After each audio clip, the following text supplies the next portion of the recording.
frequency at 60, promises at 12. My name is Daniel, and I keep the city at 60 hertz when it would rather be dramatic. I'm a grid dispatcher. The system has a heartbeat, and it panics when everyone boils water at once or a storm knocks the wrong tree sideways. I carry a notebook blackened by coffee ring constellations, a pen that writes even on oily control panels, and a superstition folded small. A tag from the first generator I ever brought online without a supervisor watching over my shoulder. I live with Mark. He designs kinetic sculptures for museums, mobiles that pretend to be weather, machines that practice forgiveness in slow circles. He comes home flecked with aluminum dust and ideas that accuse the furniture of being too literal. Our apartment faces a thin cut of river where tugboats argue in vowels. On the fridge, we keep a magnetized notepad titled, Say in Daylight, because we promise not to invent truths after midnight. The Tuesday my instruments were fine and I was not. The control room ran on fluorescent patience. I was tracking frequency drift, a smug hundredth under 60, when my phone buzzed with an email to the joint address Mark and I use for deliveries. Thank you for your stay, Riverview Hotel. Time, 12:073:01. Points, 200 added. I stared long enough for the supervisory console to time out and scold me with a chime we call the conscience. I didn't call him. Our rule for anything that isn't yet a disaster is 2 loops around the block before nomming it. My block was the catwalk outside the control room, a steel balcony staring across transformers big as thoughtful elephants. I made 2 loops with my the air said the only sentence air knows. You already know. Mark came home smelling like machine oil and a bakery. He set a spool of stainless wire on the counter, kissed the air, then my cheek, then the scar on my thumb from a breaker I underestimated. The third kiss is always the calibrated one with him, and saw the notepad flip to its blank side. I held out my phone as if it were a glass of water I wasn't sure he needed. He didn't rehearse a confusion. Yeah, he said, resting his palm on the back of a chair like builders do when they test honesty. Loading bay at the museum was jammed. Lender moved the install earlier. The registrar suggested a daytime room at Riverview. I went. With Julian. Julian is a lighting designer who persuades air to remember it's theatrical. Mark admires him openly. We worked, he said.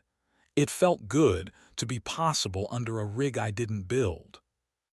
There are surges I respect because they aren't mine. We need a clear table, I said. Tonight, no phones, no safety wire disguised as metaphors. I have a habit. I turn fear into furniture. I pulled the task lamp from my desk to the hallway console, laid a rectangle of plexiglass on top, slid a short string of battery lights beneath and taped a clean sheet of A3 paper over the glow. I wrote, clear table, one truth, one want, no asterisks. Mark set both palms on the paper and said, I'll start. I like being looked at like I was still becoming. My truth, I said, careful with verbs, is I'm not afraid you slept with him. I'm afraid you'll write the final plaque somewhere I can't read it. My want. To want you now, not the prototype you file under later. Mark closed his eyes long enough to change a drill bit. My truth. I want to be seen when I'm still frame and cables, not just when the motor purrs in public. My want. That you want me halfway, fingerprints and all. We added a rule to the fridge, 1 hour without screens each night and a post-it on the table before we brushed our teeth. The first week looked like a row of small sentences, kiss me without captions, say no without a diagram. Hotel emails stop at the door, and then the hotel wrote again, double points all month. I hid in work. I tuned automatic generation control until it stopped sulking and agreed to tug the frequency back to 60. I sent nudges to a gas turbine that loves praise. Between commands I wrote on a scrap, Remember water, that night Mark wrote on the table. I want to be able to tell you when I like something that isn't you. I wrote, I want to offer more than reproach, and smaller, and more than apologies. Days acted polite. I came home to find Mark tapping gray paper to the wall. Sunday, he said. Let's take a regional train to the coast. Arbitrary day. Late return. I said yes the way you say yes to a maintenance window, with gratitude for the schedule. We went. On the beach I thought restricted visibility, laughed at myself, and let my instruments be wrong on purpose. We ate a sandwich too salty and then another humbler. Back home he wrote on the table, I want to be there when you congratulate yourself. I wrote, I want to congratulate you without checking a load flow first. The magazine that hires him offered a 3-day micro-residency in a new studio with concrete that pretended to be warm. I want to go for the work, not for the hotel soap, he said. I also want to prove I know how to come back. Protocol, nightly voice memo, morning I'm here, no poetry. He left with a reasonable backpack, a shirt I forgive the world for, and a single-serve citrus soap complimentary in a font that lied. I lived like the grid after a storm, orderly, alert, one bad idea from a blackout. The second night I went to the bar under the overpass where a very old pianist plays slow tangos for no one. He leaves on purpose, a one-breath lag at the end of phrases. Voice memo 1.